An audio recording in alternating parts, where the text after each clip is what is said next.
Hello friends, welcome to my YouTube channel. तो कैसे हैं आप लोग? आई होप आप लोग अच्छे होंगे। तो आज हम लोग इस सेशन में टॉप मोस्ट जो है 30 इंपॉर्टेंट एमसीक्यू करने वाले हैं जनरल साइंस का, बिल्कुल एनसीईआरटी बेस्ड। और सारे के सारे जो है क्वेश्चन किसी ना किसी कॉम्पिटिटिव एग्जाम में पूछे गए हैं, ठीक है। तो आज हम लोग इस सेशन में जो है बिल्कुल NCERT based top 30 plus MCQ करेंगे। और आप देखेंगे कि सारे के सारे जो है क्वेश्चंस किसी ना किसी कॉम्पिटिटिव एग्जाम में पूछे गए हैं। तो चलिए हम लोग स्टार्ट करते हैं और वन बाय वन सारे क्वेश्चंस को हम लोग विथ एक्सप्लेनेशन कंप्लीट करते हैं। तो ये सारे जो है क्वेश्चंस आपको जैसे सीजीएल हो, फिर सहायक आचार्य की जो भर्ती होने वाली है, वो तमाम तरीके के जो कॉम्पिटिटिव एग्जाम होते हैं सारे में जो है आपको बेनिफिशियल होने वाला है, यूजफुल होने वाला है। तो पहला क्वेश्चन है, जैसा कि आप देख सकते होंगे स्क्रीन में, पहला क्वेश्चन है which of the following statement is not correct. इनमें से दिया हुआ नीचे जो स्टेटमेंट है कौन सा सही नहीं, आपको गलत स्टेटमेंट बताना है। पहला ऑप्शन है a pin hole camera works on the principle that light travels in a straight line.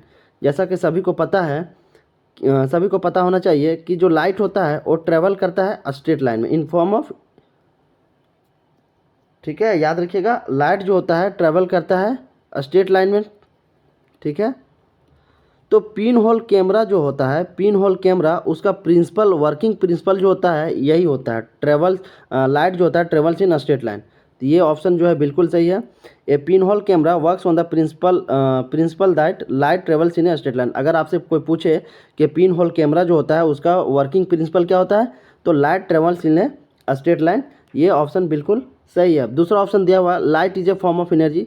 हम लोग सभी को पता है, बचपन से पढ़ते आ रहे हैं कि लाइट जो होता है इन फॉर्म ऑफ एनर्जी होता है, ठीक है। जैसे फोटोन वगैरह आप पढ़े होंगे, तो फोटोन क्या है, लाइट क्या है, light is a source of energy है। तो ये भी क्या है, बिल्कुल सही है।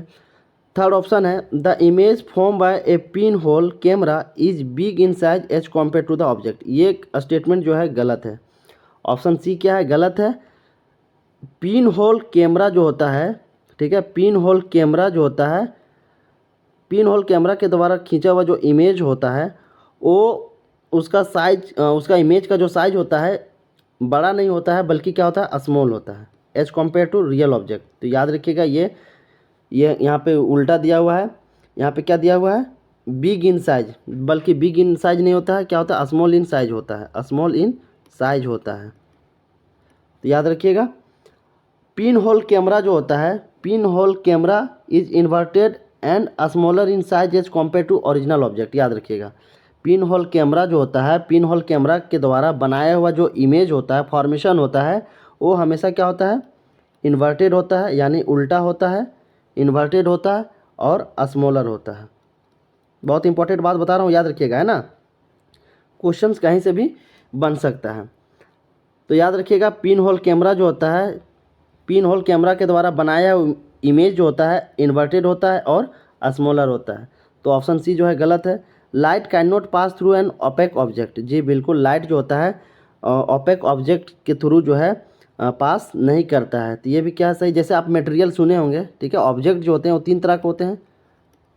एक सुने होंगे ट्रांसपेरेंट मटेरियल, क्या होता है, ट्रांसपेरेंट, जिसे पारदर्शी कहते हैं, अपारदर्शी और अपारभासी कहते हैं ना। ट्रांसपेरेंट मटेरियल उसे कहते हैं जिसमें जो है रे ऑफ लाइट पास कर जाता है कम्प्लीटली, जिसके वजह से शैडो नहीं बनता है उसके पीछे में। और अपारदर्शी मटेरियल वैसे मटेरियल को कहा जाता है ओपेक ऑब्जेक्ट, जिसे इंग्लिश में कहा जाता है। तो ओपेक ऑब्जेक्ट वैसे ऑब्जेक्ट होते हैं जिसके थ्रू लाइट पास नहीं करता है, और लाइट पास नहीं होने की वजह से जो होते हैं उसके पीछे जो होता है शैडो बनता है। जैसे आप जो है अंधेरे में कहीं खड़े होते हैं तो देखते होंगे आपका शैडो बनता है। क्यों बनता है, क्योंकि आपके बॉडी से जो है रे ऑफ लाइट पास नहीं कर पाता है, जिसके वजह से आपके बॉडी के पीछे क्या हो जाता है, शैडो बन जाता है, छाया बन जाता है। तो ऑप्शन डी भी क्या बिल्कुल है कि लाइट जो होता है ओपेक ऑब्जेक्ट के थ्रू पास नहीं करता है। तीनों सही है, ए बी और डी स्टेटमेंट बिल्कुल सही है। ऑप्शन सी क्या था, गलत था। तो ऑप्शन सी जो होगा इसका फाइनली आंसर हो जाएगा। इसमें दो चीज़ याद रखिएगा, पिन होल कैमरा के द्वारा जो होता है इमेज जो का फॉर्मेशन होता है उसका नेचर क्या होता है, इन्वर्टेड होता है और स्मॉलर इन साइज होता है as compare to real object. अब चलिए दूसरा क्वेश्चन की बात करते हैं हम लोग। नेक्स्ट क्वेश्चन है which of the following mirror is used for saving. ठीक है, कौन सा मिरर जो होता है सेविंग के लिए यूज किया जाता है। जो सैलून वगैरह आप जाते हैं तो देखते होंगे सैलून वगैरह में जो मिरर लगा होता है, तो पूछ रहा है कि कौन सा मिरर का इस्तेमाल किया जाता है, convex, concave, plane mirror, option D none of the above. तो इसका सही आंसर कौन सा होगा? इसका जो सही आंसर होगा कॉनकेव मिरर। कौन सा मिरर होता है? कॉनकेव मिरर का इस्तेमाल किया जाता है, याद रखिएगा। और कॉनकेव मिरर की अगर हम बात करें, कॉनकेव मिरर, तो कॉनकेव मिरर के द्वारा बनाया हुआ इमेज जो होता है उसका नेचर क्या होता है, ये सारी चीज़ें याद रखिएगा ना। कॉनकेव मिरर के द्वारा बनाया हुआ जो इमेज होता है वो कैसा होता है, वो कैसा होता है, इसको भी याद रखिएगा। Virtual, erect and magnified image होता है। क्या क्या होता है? वर्चुअल होता है यानी आभासी होता है, काल्पनिक होता है। दूसरा इरेक्ट होता है, सीधा बनता है। और तीसरा मैग्नीफाइड इमेज बनता है यानी बड़ा इमेज बनता है। इसीलिए जब आप सैलून पे बाल कटवाने जाते हैं देखते होंगे कि आपका जो साइज होता है रियल जो होता है उससे थोड़ा सा बड़ा दिखता है मिरर में। तो याद रखिएगा कौन सा करता है यूज, कॉनकेव मिरर यूज करता है शेविंग में सैलून के दुकानदार लोग। और कॉनकेव मिरर के द्वारा बनाया हुआ इमेज का जो नेचर होता है वो क्या होता है, वर्चुअल होता है, इरेक्ट होता है यानी सीधा होता है, और मैग्नीफाइड यानी बड़ा होता है। तो इसका सही आंसर होगा ऑप्शन बी। अब नेक्स्ट क्वेश्चन है question number third. Question number third, consider the following statement. इनमें से कौन सा स्टेटमेंट जो है आपको सही है बताना है। The nature of light is transverse in nature. जी बिल्कुल, ये क्या है, सही है। लाइट का जो नेचर होता है वो क्या होता है, ट्रांसवर्स इन नेचर होता है। ये जो है बिल्कुल राइट है। दूसरा है speed of light is maximum in vacuum. जी बिल्कुल, स्पीड ऑफ लाइट जो होता है मैक्सिमम होता है वैक्यूम में होता है। तो याद रखिएगा ये दोनों क्या है, बिल्कुल सही है। नेचर ऑफ लाइट जो होता है ट्रांसवर्स नेचर का होता है, और स्पीड ऑफ लाइट जो होता है वो सबसे अत्यधिक होता है, मैक्सिमम होता है वैक्यूम में। तो दोनों के दोनों क्या होता है, दोनों के दोनों क्या है, बिल्कुल सही है। तो बोथ 1 और 2 जो है सही हो जाएगा इसका। अब स्पीड ऑफ लाइट जो होता है, स्पीड ऑफ लाइट ये डिपेंड करता है मीडियम पे। स्पीड ऑफ लाइट जो होता है depends on medium, depends on medium, कि किस मीडियम में जो है स्पीड, किस मीडियम में जो है लाइट ट्रैवल कर रहा है उसी के अकॉर्डिंग जो है लाइट का स्पीड होगा। अलग मीडियम में अलग स्पीड होता है लाइट का, तो याद रखिएगा। और सबसे मैक्सिमम कहाँ पे होता है, वैक्यूम में। अगर आपसे पूछे कि स्पीड ऑफ लाइट जो होता है मैक्सिमम कहाँ पे होता है, वैक्यूम में होता है। और कितना होता है, 3 × 10⁸, 3 × 10⁸ मीटर पर सेकेंड होता है, याद रखिएगा। नेक्स्ट क्वेश्चन है question number 4। A full length image of distant tall building can definitely be seen by using. एक फुल लेंथ इमेज जो होगा बहुत बड़ा सा बिल्डिंग का, उसको कैप्चर करने के लिए, देखने के लिए कौन सा मिरर का इस्तेमाल किया जाता है, कॉनकेव मिरर, कॉनकेव मिरर। दूसरा है कॉन्वेक्स मिरर, तीसरा प्लेन मिरर, और चौथा both concave as well as plane mirror. तो इसका राइट आंसर होगा कॉन्वेक्स मिरर। क्या होगा, कॉन्वेक्स मिरर जो होगा इसका सही आंसर होगा। कॉन्वेक्स मिरर के द्वारा जो बनाया हुआ इमेज होता है, कॉन्वेक्स मिरर के द्वारा जो बनाया हुआ इमेज होता है उसका नेचर क्या होता है, वर्चुअल होता है। याद रखिएगा वर्चुअल होता है, इरेक्ट होता है यानी सीधा होता है, इरेक्ट होता है, और जो है बड़ा साइज का होता है, रियल एंड बिग साइज होता है। क्या होता है, रियल एंड बिग साइज होता है। ये चीज़ें याद रखिएगा आप, ठीक है। कॉन्वेक्स मिरर्स के द्वारा जो बनाया हुआ इमेज होता है वो वर्चुअल होता है, इरेक्ट होता है यानी सीधा होता है, और जो है आपका डिमिनिश्ड इमेज होता है। डिमिनिश्ड इमेज कहने का मतलब कि रियल बड़ा सा इमेज होता है, उसी को डिमिनिश्ड इमेज कहा जाता है। तो ये तीनों याद रखिएगा। तो आपको जो है बड़ा सा घर को, जो है बड़ा सा बिल्डिंग है उसको पूरा का पूरा जो है कैप्चर करने के लिए आपको कौन सा मिरर का इस्तेमाल करना पड़ेगा, ताकि जो है पूरा का पूरा जो है उस बिल्डिंग को क्या किया जा सके, देखा जा सके। तो by the help of convex mirror, याद रखिएगा। नेक्स्ट क्वेश्चन है question number 5। Which of the following mirror is use as a rear view mirror in vehicle. यानी जो व्हीकल्स होते हैं, गाड़ी घोड़ा जो होता है, जो बड़े बड़े व्हीकल्स होते हैं या छोटे व्हीकल्स होते हैं, उनमें से जो है रेयर व्यू के लिए, पीछे देखने के लिए जो है कौन सा मिरर लगा होता है, convex mirror, concave mirror, plane mirror, option D none of the above, इनमें से कोई नहीं। तो इसका आई होप इसका सभी का आंसर पता होगा, कॉन्वेक्स मिरर। इसका सही आंसर क्या हो जाएगा? कॉन्वेक्स मिरर्स इसका बिल्कुल राइट आंसर बन जाएगा। इसका सही आंसर क्या होगा? कॉन्वेक्स मिरर, है ना।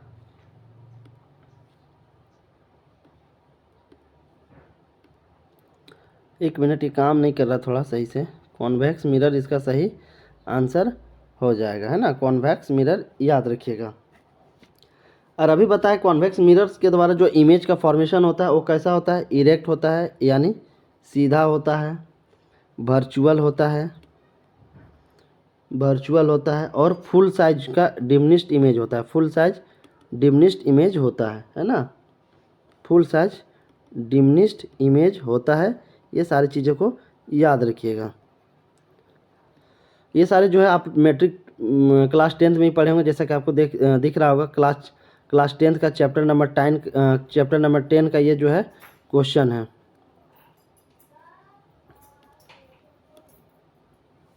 नेक्स्ट क्वेश्चन है question number 6। The law of reflection hold goods for. Laws of reflection जो होगा किस में सबसे अच्छा होगा? तो लॉज ऑफ रिफ्लेक्शन हम सभी को पता है कि लॉ ऑफ रिफ्लेक्शन क्या होता है।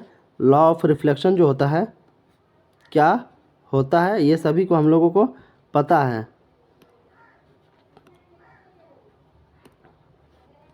लॉ ऑफ रिफ्लेक्शन, तो लॉ ऑफ रिफ्लेक्शन क्या होता है कि जब रे ऑफ लाइट, यानी रे ऑफ लाइट जो होता है किसी भी चमकीले सरफेस पे यानी ब्राइटेस्ट सरफेस पे जब पड़ता है तो क्या करता है, वो जो है लाइट वहाँ से टकराने के बाद रिफ्लेक्ट हो जाता है। क्या हो जाता है? रिफ्लेक्ट हो जाता है। और ये एंगल ऑफ इंसिडेंट और एंगल ऑफ रिफ्लेक्शन जो होता है सेम होता है। तो लॉ ऑफ रिफ्लेक्शन क्या होता है? इसके दो कंडीशन है कि एंगल ऑफ आई, जिसे एंगल ऑफ इंसिडेंट कहा जाता है, और एंगल ऑफ रिफ्लेक्शन दोनों क्या होना चाहिए? सेम होना चाहिए। और दूसरा क्या है? रे ऑफ इंसिडेंट और रे ऑफ रिफ्लेक्शन का लाइट होता है और जो नॉर्मल होता है, ये तीनों के तीनों क्या होना चाहिए? एक ही लाइन में लाई करना चाहिए। ठीक है, तो याद रखिएगा, इंसिडेंट रे, रिफ्लेक्टेड रे और नॉर्मल जो है नॉर्मल लाइन, ये तीनों क्या होना चाहिए? एक ही प्लेन पे लाई होना चाहिए। ये जो है कंडीशन है लॉ ऑफ रिफ्लेक्शन का। तो किस में जो है सबसे अच्छा होगा? प्लेन मिरर में, कॉनकेव मिरर में, कॉन्वेक्स मिरर में, all mirror irrespective of their shape. तो इसका सही आंसर होगा ऑप्शन डी, सभी मिरर में। सभी मिरर में जो होगा reflection of laws of reflection देखने को मिलेगा। ठीक है, होल्ड होगा। तो इसका सही आंसर होगा option D.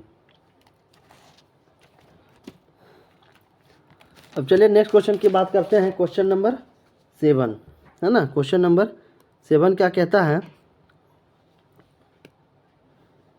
In torches, search light and headlights of vehicle the bulb is placed. I hope आप तो क्वेश्चन समझ गए होंगे आप लोग कि क्वेश्चन क्या पूछा जा रहा है। इन टॉर्चेज, जो टॉर्च होता है, सर्च लाइट होते हैं, और हेडलाइट्स ऑफ व्हीकल, जो गाड़ी का जो व्हीकल का जो हेडलाइट होता है उसमें बल्ब प्लेस किया जाता है। तो इसके संबंध में कौन सा ऑप्शन सही है? Between the pole and the focus of the reflector? जी नहीं, ये तो पोल और फोकस ऑफ द रिफ्लेक्टर के बीच में जो है बल्ब को प्लेस नहीं किया जाता है, तो ये तो गलत है। ठीक है, दूसरा very near to the focus of the reflector, ये सही, ऑप्शन बी जो होगा बिल्कुल सही है। टॉर्च हो या सर्च लाइट हो, हेडलाइट ऑफ व्हीकल हो, इन सारी चीज़ों में जो है बल्ब को जो है प्लेस किया जाता है, रखा जाता है बहुत ही क्लोज, यानी बहुत ही सामने रखा जाता है focus of the reflector. Reflector का जो फोकस होता है उसी के सामने जो होता है प्लेस्ड किया जाता है, रखा जाता है बल्ब को। तो ऑप्शन बी जो होगा इसका बिल्कुल राइट आंसर होगा। और एक चीज़ याद रखिएगा, कॉनकेव मिरर जो होता है कॉमनली यूज किया जाता है टॉर्च में, सर्च लाइट में, और व्हीकल का हेडलाइट जो होता है उसमें इस्तेमाल जो होता है कॉनकेव मिरर का इस्तेमाल किया जाता है। याद रखिएगा कॉनकेव मिरर के यूजेज को, है ना। कॉनकेव मिरर के यूजेज को याद रखिएगा कहाँ कहाँ इस्तेमाल किया जाता है। पहला, इसका इस्तेमाल किया जाता है टॉर्च में, जो टॉर्च देखते होंगे आप घरों में, टॉर्चेज में। दूसरा, सर्च लाइट में, जो सर्चिंग लाइट होता है उसमें भी कॉनकेव मिरर का इस्तेमाल किया जाता है। और तीसरा, व्हीकल का जो हेडलाइट होता है, व्हीकल का जो हेडलाइट होता है उसमें भी कॉनकेव लाइट का इस्तेमाल किया जाता है। अब सवाल है कि कॉनकेव ही क्यों इस्तेमाल किया जाता है, कॉनकेव मिरर को ही जो है क्यों इस्तेमाल किया जाता है। तो इसलिए किया जाता है क्योंकि ये जो है powerful parallel beams of light होते हैं। क्या होते हैं? Powerful parallel beams of light होते हैं, जो कि क्या करता है, रे ऑफ लाइट को पैरेलली जो है फोकस करने का काम करता है, जिसके वजह से इसका इस्तेमाल किया जाता है। आई होप समझ गए होंगे। अब नेक्स्ट क्वेश्चन की बात करते हैं, क्वेश्चन नंबर 8। क्वेश्चन नंबर 8 कहता है कंसीडर द फ्लोइंग स्टेटमेंट। कौन सा स्टेटमेंट जो है सही है, आपको ये बताना है कि कौन सा स्टेटमेंट जो है बिल्कुल सही है।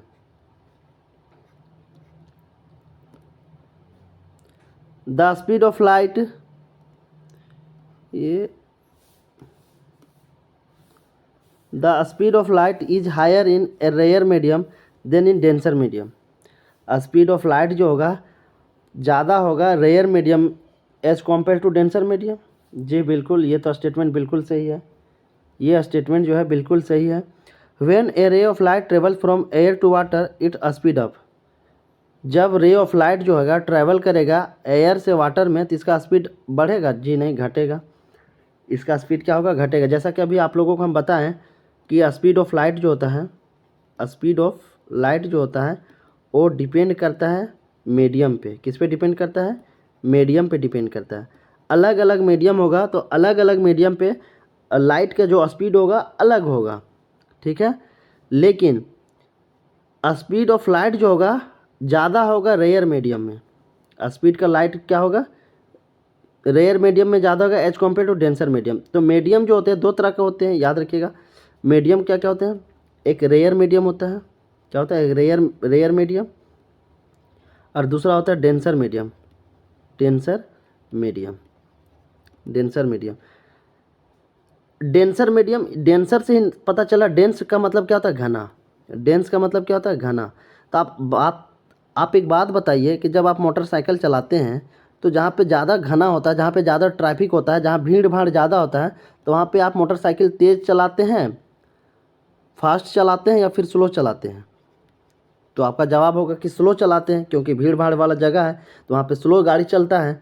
तो ठीक उसी तरीके से जो है स्पीड ऑफ लाइट जो होता है डेंसर मीडियम में कम हो जाता है। क्यों? क्योंकि यहाँ का जो मीडियम होता है, डेंसर मीडियम का जो पार्टिकल्स होते हैं, मॉलिक्यूल्स होते हैं, वो काफ़ी क्लोज होते हैं एक दूसरे के। क्या होते हैं? काफ़ी डेंस होते हैं, काफ़ी घना होते हैं, जिसके वजह से जो रे ऑफ लाइट आता है तो ईजिली पास नहीं कर पाता है। और क्या होता है? इस मॉलिक्यूल से टकराने के बाद जो है बेंट होना स्टार्ट हो जाता है, जिसको स्कैटरिंग बोलते हैं, जिसे लाइट ऑफ क्या बोला जाता है? स्कैटरिंग ऑफ लाइट बोला जाता है ना।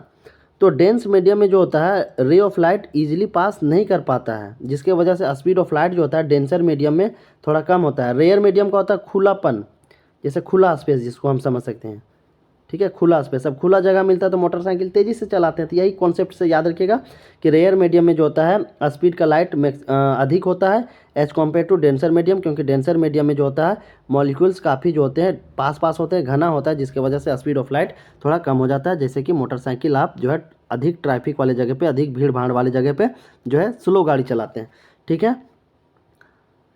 तो इसका सही आंसर कौन सा होगा? सिर्फ ऑप्शन ए सही होगा, ओनली वन इसका सही आंसर होगा, क्योंकि स्पीड ऑफ लाइट जो होगा रेयर मीडियम में अधिक होगा as compare to denser medium में। लेकिन यहाँ पे दूसरा क्या था कि रे ऑफ लाइट जो होगा अगर एयर में ट्रैवल करेगा, एयर से वाटर में जाएगा, एयर से वाटर में जाएगा तो बढ़ेगा नहीं, एयर से वाटर में जाएगा तो बढ़ेगा नहीं। मान के चलिए, देखिए ये क्या है? वाटर का लेयर है, मान लिए हम इसको, क्या मान लिए? इसके नीचे वाटर है, इसमें दो मीडियम है, ठीक है। ये क्या है? दो मीडियम है, और यहाँ पे क्या है? एयर है। ये वाला कौन सा मीडियम है? एयर मीडियम है। और ये कौन सा है? वाटर मीडियम है, वाटर है। वाटर को क्या बोला जाता है? डेंसर मीडियम बोला जाता है, क्योंकि इसके जो मॉलिक्यूल्स होते हैं आसपास में बहुत क्लोज होते हैं। तो वाटर क्या है? हमारा डेंसर मीडियम है।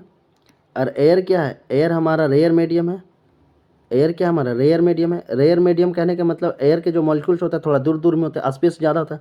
तो जैसे ही रे ऑफ लाइट यहाँ पे आएगा और जैसे ही अपना मीडियम चेंज करेगा, यानी एयर से जैसे ही वाटर में इंटर करेगा तो क्या हो जाएगा, बेंट हो जाएगा, झुक जाएगा, क्या हो जाएगा, टेढ़ा हो जाएगा। क्यों? क्योंकि यहाँ का जो है मॉलिक्यूल्स बहुत घना है, जिसकी वजह से लाइट जो है सीधा क्रॉस ना करके क्या हो गया, बेंट होना स्टार्ट हो गया। ऐसे जानने के बजाय क्या हो गया, थोड़ा सा मुड़ जाएगा। तो देखिए जैसे ही एयर से वाटर में इंटर कर रहा है तो क्या हो जा रहा है, मुड़ जा रहा है। रे ऑफ लाइट क्या हो जा रहा है, बेंट हो जा रहा है, मुड़ जा रहा है। इससे ये पता चला कि स्पीड ऑफ लाइट जो है क्या हो गया, डिक्रीज हो गया। ठीक है, स्पीड ऑफ लाइट क्या हो गया, डिक्रीज हो गया। आपको इस एग्जांपल से बेहतरीन समझ में आ गया होगा कि जो है रे ऑफ लाइट जो होता है एयर के मुकाबले में एयर में जो होता है अधिक होता है एज कम्पेयर टू वाटर। तो सिंपल याद रखना है, रेयर मीडियम में स्पीड ऑफ लाइट ज़्यादा होगा as compare to denser medium. अब नेक्स्ट क्वेश्चन की बात करते हैं, क्वेश्चन नंबर 9। क्वेश्चन नंबर 9 है, you are given water, mustard oil, glycerine and kerosene, in which of these media a ray of light incident oblique at same angle would bend the most.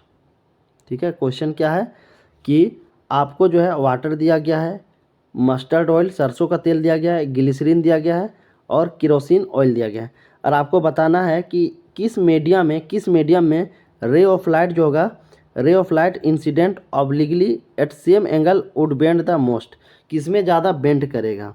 जैसे अभी example से आप लोगों को समझा ना, air था और वाटर था, तो जैसे ही रे ऑफ लाइट जो है मीडियम चेंज किया क्या हो जाता है, बेंट हो गया। क्या हो गया, बेंट हो गया। तो जैसे ही जितना ज़्यादा डेंसर मीडियम होगा वो रे ऑफ लाइट क्या होगा, उतना ही बेंट होना स्टार्ट हो जाएगा, उतना ही जो है टेढ़ा यानी झुकना स्टार्ट हो जाएगा। तो वही क्वेश्चन पूछ रहा है कि आपको वाटर दिया गया है, मस्टर्ड ऑयल दिया गया है, ग्लिसरीन दिया गया है और केरोसिन दिया गया है।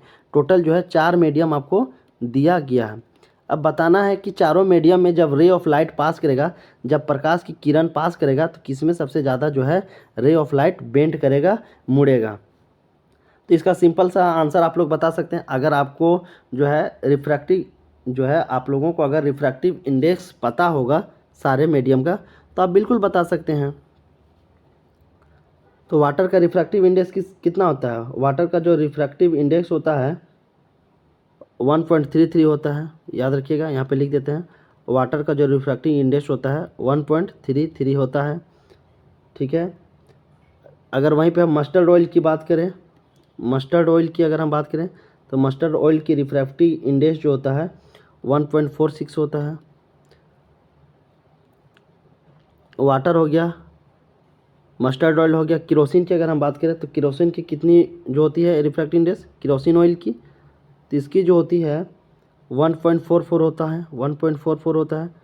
और ग्लिसरीन की अगर हम बात करें तो ग्लिसरीन का जो रिफ्रैक्टिव इंडेक्स होता है वो होता है 1.74। तो देखिए किसका सबसे ज़्यादा हो रहा है, ग्लिसरीन का है। रिफ्रैक्टिव इंडेक्स किसका सबसे ज़्यादा है, ग्लिसरीन का है। तो ग्लिसरीन का जब रिफ्रैक्टिव इंडेक्स है, तो जब ray of light glycerine medium से पास करेगा तो क्या होगा, ज़्यादा बेंड कर जाएगा, ज़्यादा झुकेगा। क्यों? क्योंकि इसका रिफ्रैक्टिव इंडेक्स अधिक है। इसको ऐसे समझते हैं। सबसे पहले रिफ्रैक्टिव इंडेक्स क्या होता है थोड़ा सा बता देते हैं। रिफ्रैक्टिव इंडेक्स क्या होता है बता देते हैं, जिसे ईटा से जो है दर्शाया जाता है, उसका सिंबल इस तरह लिखा जाता है। रिफ्रैक्टिव इंडेक्स क्या होता है, speed of light in vacuum, speed of light in vacuum divided by speed of light in medium, speed of light in medium. तो याद रखिएगा रिफ्रैक्टिव इंडेक्स क्या होता है, it is the ratio of speed of light in vacuum upon by speed of light in medium, that is refractive index n equal to c/v होता है। याद रखिएगा ये फार्मूला, रिफ्रैक्टिव इंडेक्स जिसे ईटा से दर्शाया जाता है n equal to c/v, where c क्या है, speed of light in vacuum और कितना होता है 3 × 10⁸ मीटर पर सेकेंड होता है। और ये पे क्या है, speed of light in medium है, speed of light in medium है। ठीक है, याद रखिएगा। तो रिफ्रैक्टिव इंडेक्स अगर अधिक होगा तो रे ऑफ लाइट जो होगा मीडियम में इंटर करने के बाद बेंट उतना ही ज़्यादा करेगा। तो रिफ्रैक्टिव इंडेक्स देखिए इसमें किसका सबसे ज़्यादा है, ग्लिसरीन का है। तो ग्लिसरीन क्या होगा, सबसे ज़्यादा बेंट होगा। तो इसका सही आंसर कौन सा होगा, इसका जो सही आंसर होगा ऑप्शन डी, ग्लिसरीन है ना। इसका सही आंसर कौन सा होगा, ऑप्शन डी। नेक्स्ट क्वेश्चन है क्वेश्चन नंबर 10। क्वेश्चन नंबर 10 कहता है twinkling of star is due to atmospheric. Twinkling जो होता है, ट्विंकलिंग ऑफ स्टार जो होता है, जो रात को आप देखते होंगे आसमान पे कि तारे जो होते हैं टिमटिमाते हुए नजर आते थे, क्यों? तो इसका सिंपल सा आंसर क्या होगा? इसका जो सही आंसर होगा रिफ्रैक्शन ऑफ लाइट की वजह से। Refraction of light. हमारे एटमॉस्फेयर में क्या है, हमारे एटमॉस्फेयर में बहुत सारे लेयर हैं, लेयर बाय लेयर मिला हुआ है, तब जाके जो है, तब जाके हमारा क्या बना हुआ है, पूरा सिस्टम बना हुआ है। तो जैसे ही रे ऑफ लाइट जो होता है अलग अलग मीडियम में पास करता है, जब अलग अलग मीडियम में जो है पासेस करता है, तो उसी की वजह से जो है ट्विंकलिंग होता हुआ स्टार दिखाई देता है। तो इसका सिंपल सा आंसर क्यों होगा? Option B, refraction of light. Refraction of light के वजह से जो है स्टार ट्विंकलिंग होते हुए, टिमटिमाते हुए नज़र आते हैं। नेक्स्ट क्वेश्चन है 11। नेक्स्ट क्वेश्चन है हमारा question number 11। The sun is visible to us a few minute before the actual sunrise because of which physical phenomena. Morning के टाइम में आप लोग देखते होंगे कि सनराइज होने से पहले, सूर्योदय होने से कुछ मिनट पहले जो है सनराइज को हम लोग जो है देख पाते हैं। सनराइज जो है सूरज जो है हम लोग सूरज को हम लोग देख पाते हैं, क्यों? ये कौन सा फिजिकल फिनोमिना की वजह से जो है हम लोग सूर्योदय होने से कुछ मिनट पहले देख पाते हैं? Scattering, refraction, diffraction. Option D, total internal refraction. तो इसका सही आंसर कौन सा होगा? इसका सही आंसर होगा रिफ्रैक्शन। रिफ्रैक्शन ऑफ लाइट की वजह से जो है रिफ्रैक्शन ऑफ लाइट की वजह से जो है सूर्योदय होने से पहले हम लोग, सूर्योदय होने से कुछ मिनट पहले जो है सन को हम लोग देख पाते हैं। तो option B, refraction of light. Next question है क्वेश्चन नंबर 12। 12 कहता है consider the following assertion and reason and choose the correct code. Assertion दिया हुआ है a stick is dipped in water in slanting position if observe sideways the stick appear short and bent at the surface of the water. जी बिल्कुल, इसका कहने का मतलब है कि किसी भी कंटेनर में क्या हुआ, पानी रखा हुआ है, ठीक है, क्या है, वाटर है। इसमें जब हम कोई स्टिक डुबाएंगे, पेंसिल वगैरह या कोई भी जो है छड़ी डुबाएंगे, तो क्या होता है, सरफेस पे क्या होता है, मुड़ा हुआ दिखाई देता है। क्या होता है, थोड़ा सा यहाँ पे टिल्ट हुआ दिखाई देता है, मुड़ा हुआ दिखाई देता है। जब इसको डिप्ट करते हैं वाटर में, जब डुबाते हैं स्टिक को वाटर में, तो थोड़ा सा जो होता है तिरछा दिखाई देता है, मुड़ा हुआ पोजीशन में दिखाई देता है। तो ये क्यों होता है? और इसका रीज़न बताया गया है a light coming from the stick undergoes scattering from water molecules giving the stick a short and bent appearance. इसका रीज़न ये दिया गया। तो कौन सा ऑप्शन सही होगा? Both A and R true and R is the correct explanation of A. क्या कहा गया है कि जो रीजंस दिए गए हैं ए और बी, जो दोनों स्टेटमेंट है, उनमें से कौन सा सही है? तो ए तो सही है, और रीज़न क्या है, गलत है। रीज़न क्या है, गलत है, तो ऑप्शन ए इसका सही होगा। A is true but R is false. A जो है असर्शन सही है, लेकिन जो रीज़न बताया गया है इसके संदर्भ में वो क्या है, गलत है। तो आर वाला जो है वो गलत होगा, रीज़न जो है गलत दिया गया है, ए जो होगा सही है। नेक्स्ट क्वेश्चन है question number 13। Consider the following assertion and reason, choose the correct code. Assertion दिया गया है light bends from it path when it goes from one medium to another medium. जी बिल्कुल, असर्शन तो बिल्कुल सही कहा गया है कि जैसे ही लाइट जो होता है एक मीडियम से दूसरे मीडियम में जाता है तो क्या हो जाता है, बेंड हो जाता है, मुड़ जाता है। ये तो सही है। रीजन क्या दिया गया है, speed of light changes when it goes from one medium to another medium. ये भी क्या है, रीज़न सही है कि जब एक मीडियम से दूसरे मीडियम में जब लाइट जाता है तो उसका स्पीड चेंज हो जाता है। तो दोनों क्या सही है, असर्शन भी सही है और रीज़न जो बताया गया है इसके संबंध में वो भी सही है। तो कौन सा आंसर सही होगा? ऑप्शन ए सही होगा। Both A and R is true and R is the correct explanation of A. ठीक है, इसका सही आंसर कौन सा होगा? ऑप्शन ए।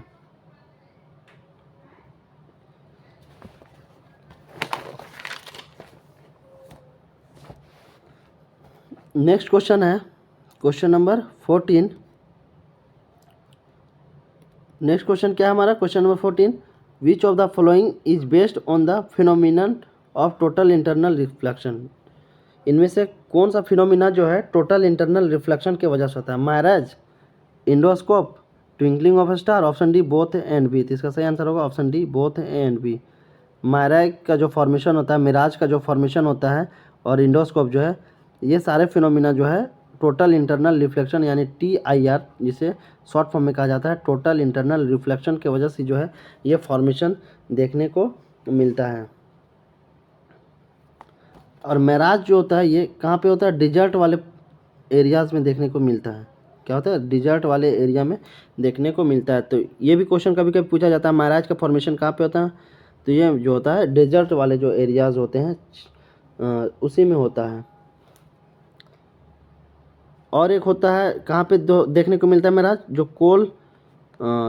दूसरा क्या होता है? दूसरा होता है कोल तार का जो रोड बन रहा होता है, कोल तार रोड जो होता है उसमें भी जो है हॉट समर में, किसमें? हॉट समर में, गर्मी के दिनों में जो है मिराज का फॉर्मेशन होता हुआ दिखाई देता है। और ये सारे क्यों होते हैं? ये सारे जो है टोटल इंटरनल रिफ्रैक्शन के वजह से होता है।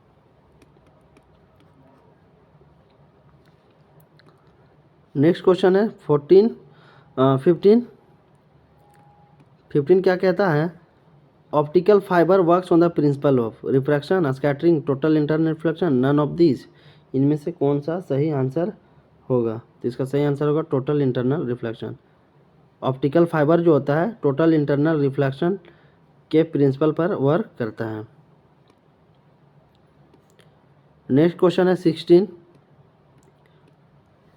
Which of the following statement is not correct. कौन सा स्टेटमेंट जो है करेक्ट नहीं है? देख सकते हैं ये क्लास 12 का चैप्टर 9 का जो NCERT का जो है उसी से पूछा गया है। और ये क्वेश्चन जो है UPPSC मेंस 2010 में पूछा गया हुआ क्वेश्चन है। Mirage is an optical illusion arising due to total internal reflection of light. जी बिल्कुल, मिराज का जो फॉर्मेशन होता है मिराज का, वो total internal reflection of light जो होता है उसके वजह से होता है। Concave mirror are used in search light. जी बिल्कुल, अभी बताया कि थोड़ा देर पहले कि कॉनकेव मिरर जो होता है उसका यूज किया जाता है सर्च लाइट में, टॉर्चेस में, हेडलाइट ऑफ जो व्हीकल्स होते हैं इसमें इस्तेमाल किया जाता है। इन समर वाइट और light coloured clothes are prefer to dark coloured cloth generally. जी बिल्कुल, गर्मी के दिनों में जो है वाइट और हल्के कलर के कपड़े पहनना ज़्यादा पसंद किया जाता है, प्रीफर किया जाता है एज कम्पेयर टू जो है dark colour cloth. Convex mirror with a small aperture used by doctor to examine ear, nose और थ्रोट ऑफ पेशेंट। जी नहीं, ये गलत है। कॉन्वेक्स मिरर का इस्तेमाल नहीं करते बल्कि कॉनकेव मिरर का इस्तेमाल करते हैं। याद रखिएगा, डॉक्टर जो लोग होते हैं नाक, कान और गले का जो डॉक्टर होते हैं, तो नाक कान को जो एग्जामाइन करते हैं अंदर में क्या है नहीं है, तो उसको देखने के लिए क्या करते हैं? कॉनकेव लेंस का इस्तेमाल करते हैं। कौन सा? कॉनकेव लेंस का इस्तेमाल, कॉनकेव मिरर का जो है इस्तेमाल करते हैं। याद रखिएगा, है ना, कॉनकेव मिरर कॉनकेव मिरर का इस्तेमाल करते हैं, ना कि कॉन्वेक्स। तो ऑप्शन डी जो होगा राइट आंसर होगा इसका। नेक्स्ट क्वेश्चन है question number 17। Question number 17 code दिया हुआ है लिस्ट 1 और लिस्ट 2 और बताना है कि कौन सा सही कोड होगा, कौन सा कोड जो है सही होगा। कॉन्वेक्स लेंस, कॉन्वेक्स लेंस का जो है नेचर ऑफ पावर जो है एक तरफ दिया गया है, क्या होता है? तो पावर क्या होता है? लेंस ऑफ पावर क्या होता है? पावर ऑफ लेंस जो होता है वो क्या होता है? पावर ऑफ लेंस जिसे P से लिखा जाता है तो 1/f फोकल लेंथ। F क्या होता है? फोकल लेंथ होता है। ठीक है, याद रखिएगा, पावर ऑफ लेंस क्या होता है? P/1/f, यानी F क्या होता है? फोकल लेंथ होता है। अगर फोकल लेंथ पॉजिटिव हुआ तो पावर भी पॉजिटिव होगा, अगर फोकल लेंथ नेगेटिव हुआ तो पावर भी क्या? नेगेटिव होगा। ठीक है, इस चीज़ को याद रखिएगा। तो फोकल लेंथ जो होता है कॉन्वेक्स मिरर का पॉजिटिव होता है। अगर हम बात करें कॉन्वेक्स का, अगर हम बात करें कॉन्वेक्स मिरर का, तो कॉन्वेक्स लेंस का, तो कॉन्वेक्स लेंस का जो फोकल लेंथ होता है वो क्या होता है? पॉजिटिव होता है। जब फोकल लेंथ पॉजिटिव होगा तो पावर भी क्या होगा? पॉजिटिव होगा। तो कॉन्वेक्स लेंस का क्या होगा? ऑप्शन 2 हो जाएगा। अब बात करते हैं कॉन्केव लेंस का। कॉन्केव लेंस का जो फोकल लेंथ होता है वो क्या होता है, नेगेटिव होता है। जब negative power focal length negative होगा तो पावर भी क्या होगा, पावर भी नेगेटिव होगा। प्लेन मिरर की बात करें तो प्लेन मिरर का जो फोकल लेंथ होता है, प्लेन मिरर जो है, प्लेन मिरर का फोकल लेंथ जो होता है वो इन्फिनिटी होता है। याद रखिएगा, प्लेन मिरर का जो फोकल लेंथ होता है वो इन्फिनिटी होता है, जिसके वजह से जो पावर होता है, ठीक है, प्लेन मिरर का वो क्या होगा, जीरो होगा, क्योंकि P=1/f होता है और प्लेन मिरर का फोकल लेंथ कितना होता है, इन्फिनिटी होता है, तो 1/∞=0। इसका सही कौन सा होगा, ऑप्शन फर्स्ट। तो सही मिलान कौन सा होगा, ए का 2, बी का 3 और सी का 1। तो ऑप्शन सी इसका बिल्कुल राइट आंसर होगा। नेक्स्ट क्वेश्चन है question number 18। Light is made of 7 colours, what is the method of separating the colours. जैसा कि पता होना चाहिए कि लाइट जो होता है 7 कलर से मिलके बना होता है। लाइट जो होते हैं, light is the combination of 7 colours, 7 colours का कम्बिनेशन होता है। तो ये 7 कलर्स का जो कम्बिनेशन है लाइट है, तो इसको अगर हम अलग करना चाहें, सेपरेट करना चाहें तो कैसे कहेंगे, with the help of prism. Prism के मदद से जो है हम सारे लाइट को क्या कर सकते हैं, सेपरेट किया जा सकता है। अगर लाइट हम इसमें पास करेंगे, ठीक है, क्या करेंगे, इसमें लाइट पास करेंगे तो ये क्या हो जाएगा, 7 कलर में क्या हो जाएगा, विभक्त हो जाएगा, बंट जाएगा, जिसे आप लोग बिग व्योर बोलते हैं। क्या बोलते हैं, VIBGYOR. Violet, indigo, green, blue, yellow, ठीक है, और रेड, ठीक है, ऑरेंज और रेड, ये जो कलर हैं ये 7 कलर में क्या हो जाएगा, सेपरेट हो जाएगा, जब हम अगर लाइट को एक प्रिज्म के माध्यम से पास करवाएंगे तो, ठीक है। तो इसका सही आंसर कौन सा हो जाएगा, कौन कौन सा ऑप्शन दिया गया, the colours can be separated by prism. Option A ही इसका क्या हो जाएगा, पहला ही ऑप्शन इसका बिल्कुल राइट आंसर होगा। जब लाइट को हम प्रिज्म से पास करवाएंगे तो सारे कलर क्या हो जाएगा, सेपरेट हो जाएंगे बिग व्योर में, ठीक है। जिसका सही आंसर ऑप्शन ए। अब नेक्स्ट क्वेश्चन की हम बात करते हैं, क्वेश्चन नंबर 19। क्वेश्चन नंबर 19 कहता है, which of the following phenomenon of light are involve in the formation of a rainbow. Which of the following phenomena of light are involve formation of rainbow. जो rainbow का formation होता है तो उसमें कौन सा लाइट का फिनोमिना इन्वॉल्व होता है, किसके वजह से जो है रेनबो का निर्माण होता है, रिफ्लेक्शन, रिफ्रैक्शन एंड डिस्पर्सन। जी बिल्कुल, इसका सही आंसर कौन सा होगा आपका, इसका सही आंसर होगा refraction, dispersion and internal reflection. इसका सही आंसर कौन सा होगा, refraction, dispersion and total internal reflection की वजह से जो है रेनबो का फॉर्मेशन होता है। याद रखिएगा, रेनबो का जो फॉर्मेशन होता है इसमें कौन कौन से जो है फिनोमिना शामिल होते हैं। तो पहला रिफ्रैक्शन, पहला क्या है, रिफ्रैक्शन है, दूसरा डिस्पर्सन है, दूसरा क्या है, डिस्पर्सन है, और तीसरा जो है इंटरनल रिफ्लेक्शन है, ठीक है, तीसरा क्या है, इंटरनल रिफ्लेक्शन है, ठीक है। तो ऑप्शन सी इसका राइट आंसर होगा। नेक्स्ट क्वेश्चन है 20। नेक्स्ट क्वेश्चन क्या है 20, ये क्या है, the clear sky appears blue. आसमान जो होता है ब्लू दिखाई देता है, वो क्यों दिखाई देता है, आपको कारण बताना है। तो इसका सही आंसर होगा, violet and blue lights get scattered more than lights of all other colours by the atmosphere. Atmosphere के द्वारा जो होता है, एटमॉस्फेयर में जो पार्टिकल्स होते हैं उसके वजह से सबसे ज़्यादा कौन से कलर स्कैटर्ड होते हैं, वायलेट एंड ब्लू। याद रखिएगा, वायलेट एंड ब्लू जो होते हैं, वायलेट एंड ब्लू जो लाइट्स होते हैं वो ज़्यादा स्कैटर्ड होते हैं in atmosphere as compare to जो है अदर कलर्स। तो ऑप्शन सी जो होगा इसका बिल्कुल राइट आंसर होगा। नेक्स्ट क्वेश्चन है 21। नेक्स्ट क्वेश्चन है 21, at noon the sun appears white. दोपहर के टाइम में जो है, दोपहर के टाइम में सन जो होता है वाइट दिखाई देता है, ऐसा क्यों होता है, ऐसा क्यों होता है। तो क्यों होता है, light is least scattered, light जो होता है लिस्ट स्कैटर्ड होता है। जी बिल्कुल, नून में दोपहर के शाम में दोपहर का जो समय होता है उस टाइम जो होता है लाइट सबसे कम स्कैटर्ड होता है, जिसके वजह से जो है सन हमें वाइट अपीयर्स होता हुआ दिखाई देता है।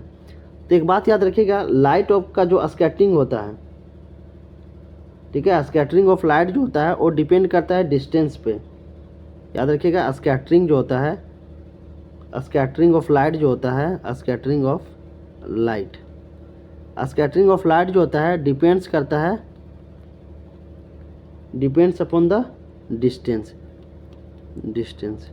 अगर डिस्टेंस कम होगा तो स्कैटर्ड भी जो होगा, स्कैटरिंग जो होगा वो भी क्या होगा, कम होगा, ये भी क्या होगा, रिड्यूस हो जाएगा। तो दोपहर के समय में क्या होता है ना, सन जो होता है सीधे हमारे ओवरहेड होता है, सन जो होता है, सूरज जो होता है हमारे क्या होता है सीधे सर के ऊपर होता है, जिसके वजह से जो होता है डिस्टेंस थोड़ा कम हो जाता है, और रे ऑफ लाइट जो होता है डायरेक्टली आता है in terms of short path, जिसके वजह से जो होता है डिस्टेंस कम हो जाता है, घट जाता है। और यही वजह है कि नून में स्कैटरिंग कम होता है लाइट का, और हमें जो है वाइट अपीयर्स होता है, सन जो है हमें सफ़ेद दिखाई देता है। नेक्स्ट क्वेश्चन है 22, why is it difficult to see through fog, fog के थ्रू जो है देखना ये क्यों डिफ़िकल्ट होता है। तो इसका सही आंसर होगा, ray of light are scattered by the fog droplets. क्या होता है, ड्रॉपलेट्स की वजह से जो है, ड्रॉपलेट्स जो होता है फॉग का जो ड्रॉपलेट्स होता है उसी की वजह से जो है रे ऑफ लाइट स्कैटर्ड होता है, जिसकी वजह से देखना थोड़ा सा मुश्किल हो जाता है। नेक्स्ट क्वेश्चन है 23, red colour of light is used in traffic signal because, red colour का जो सिग्नल होता है, रेड कलर का जो लाइट होता है वो ट्रैफिक सिग्नल में इस्तेमाल किया जाता है, क्यों। It has the longest wavelength, it is least scattered, it can reach easily to our eyes, option D all of the above. इसका सही आंसर होगा option D all of the above. Red colour जो होता है ये हमारे traffic signal में इस्तेमाल किया जाता है, क्यों, क्योंकि इसका जो है वेवलेंथ जो होता है हाई होता है। दूसरा कारण है कि लिस्ट स्कैटर्ड होता है, स्कैटरिंग जो होता है वो कम होता है, जिसकी वजह से इसका इस्तेमाल किया जाता है। तीसरा है ये हमारे आंखों तक बहुत आसानी से पहुंच जाता है। और चौथा जो है ऑल द अबव, इसका सही आंसर होगा ऑल ऑफ द अबव। ये तीनों कारण की वजह से जो है ट्रैफिक सिग्नल में रेड कलर का इस्तेमाल किया जाता है। नेक्स्ट क्वेश्चन है 24, विच of the following statement is correct regarding the propagation of light of different colours of white light in air. Question कह रहा है कि कौन सा स्टेटमेंट सही है regarding the propagation of light of different colours of white light in air. इसके संबंध में कौन सा ऑप्शन जो है सही है। Red light moves fastest, blue light moves faster than green light, all the colours of the white light move with the same speed, option D yellow light moves with the mean speed as that of the red and the violet light. तो इसका सही answer कौन सा होगा, इसका जो सही answer बन जाएगा आपका option C, all the colours of the white light move with the same speed. All the colours of white light जो होता है वो मूव करता है सेम स्पीड के साथ। तो ऑप्शन सी इसका फाइनली सही आंसर बन जाएगा। नेक्स्ट क्वेश्चन की बात करते हैं हम लोग। नेक्स्ट क्वेश्चन है 25, consider the following assertion and reason and choose the correct code. Choose the correct code. Assertion दिया गया है the sky would appear black in the absence of atmosphere. जी बिल्कुल, अगर एटमोसफेयर नहीं होगा तो आसमान जो होगा नीला दिखाई देगा, ये सही है। रीजन क्या बताया गया, the colour of sky is blue due to scattering of light in atmosphere. आसमान का जो कलर होता है ब्लू दिखाई पड़ता है, नीला दिखाई देता है due to scattering of light in atmosphere. ये भी क्या है, बिल्कुल सही है कि एटमोसफेयर में जो होते हैं पार्टिकल्स होते हैं, डस्ट होते हैं, जिसके वजह से जो है लाइट का स्कैटरिंग होता है, और वही वजह है कि आसमान जो है ब्लू दिखाई पड़ता है। तो कौन सा ऑप्शन सही होगा, ऑप्शन चलिए देखते हैं। Both A and R true and R is the correct explanation of A.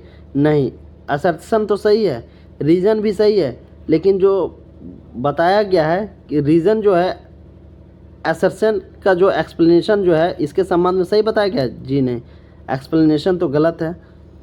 Both A and R true but R is not the correct explanation of A. जी बिल्कुल ये सही होगा, बोथ ए एंड आर जो है true है but R is not the correct explanation of A. Option B इसका सही आंसर होगा। नेक्स्ट क्वेश्चन है question number 26। The image form on retina is. आँख का जो रेटिना होता है उसमें इमेज का फॉर्मेशन जो होता है वो किस तरीके का होता है?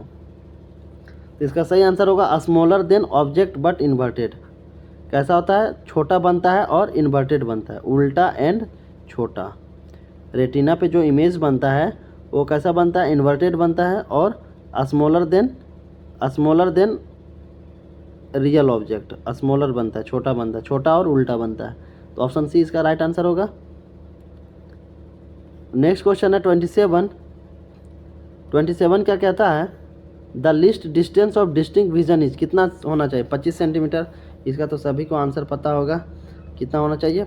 25 सेंटीमीटर। लिस्ट विजन कितना होता है? लिस्ट डिस्टिंक्ट विजन होता है 25 सेंटीमीटर होता है।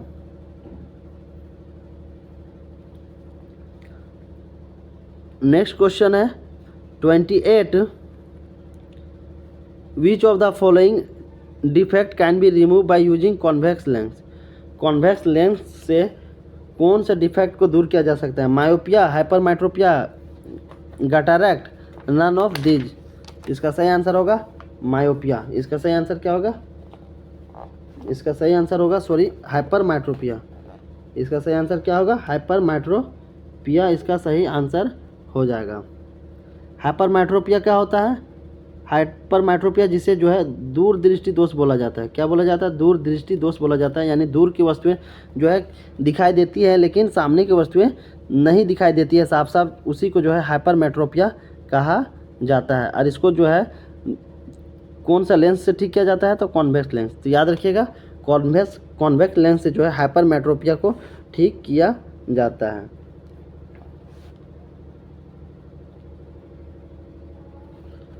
नेक्स्ट क्वेश्चन है 29।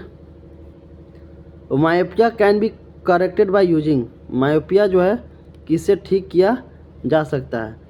तो कॉनकेव लेंस इसका सही आंसर होगा। इसका सही आंसर कौन सा होगा? Concave lens. याद रखिएगा, मायोपिया के लिए कॉनकेव और हाइपर मायोपिया के लिए जो है कॉन्वेक्स लेंस। इसको जो है दूर दृष्टि दोष बोला जाता है, इसे निकट दृष्टि दोष बोला जाता है। यानी सामने की वस्तुएं जो होती है साफ साफ दिखाई देता है लेकिन दूर की जो वस्तुएं होती है साफ साफ नहीं दिखा दिया जाता है। तो इसको जो है कॉनकेव लेंस से ठीक किया जाता है। तो इसका सही आंसर होगा कॉनकेव लेंस। नेक्स्ट क्वेश्चन है question number 30। A thin film of oil is separate over the surface of water in sunlight. Beautiful colours are seen on the film due to. मान के चलिए कोई वाटर है, ठीक है, water है।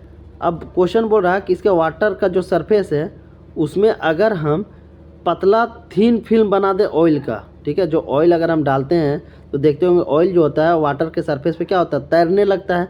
तो क्वेश्चन पूछ रहा है कि अगर ऑयल का पतला थीन फिल्म अगर हम स्प्रेड कर दें, फैला दें वाटर के सरफेस पे और उसमें सनलाइट को अगर हम पास करवाएं तो जो है बहुत ही सुंदर सा कलर दिखाई देता है। क्यों? डिस्पर्सन ऑफ लाइट की वजह से, पोलराइजेशन ऑफ लाइट की वजह से, interference of light, option D diffraction of light की वजह से। तो इसका सही आंसर होगा option C interference of light के। इंटरफेरेंस ऑफ लाइट की वजह से जो है बहुत सुंदर सा कलर दिखाई देता है जब हम वाटर के सरफेस में जो अगर ऑयल स्प्रेड होगा और उसमें हम लाइट पास करेंगे तो ऑप्शन फाइनली सी जो है सही आंसर होगा। इस तरीके से जो भी इम्पोर्टेंट एमसीक्यू था आई होप हम लोगों ने कंप्लीट कर लिया। अगर आपको अच्छा लगा होगा तो वीडियो को लाइक करना, शेयर करना। फिर मिलते हैं नेक्स्ट इंपॉर्टेंट वीडियो में, तब तक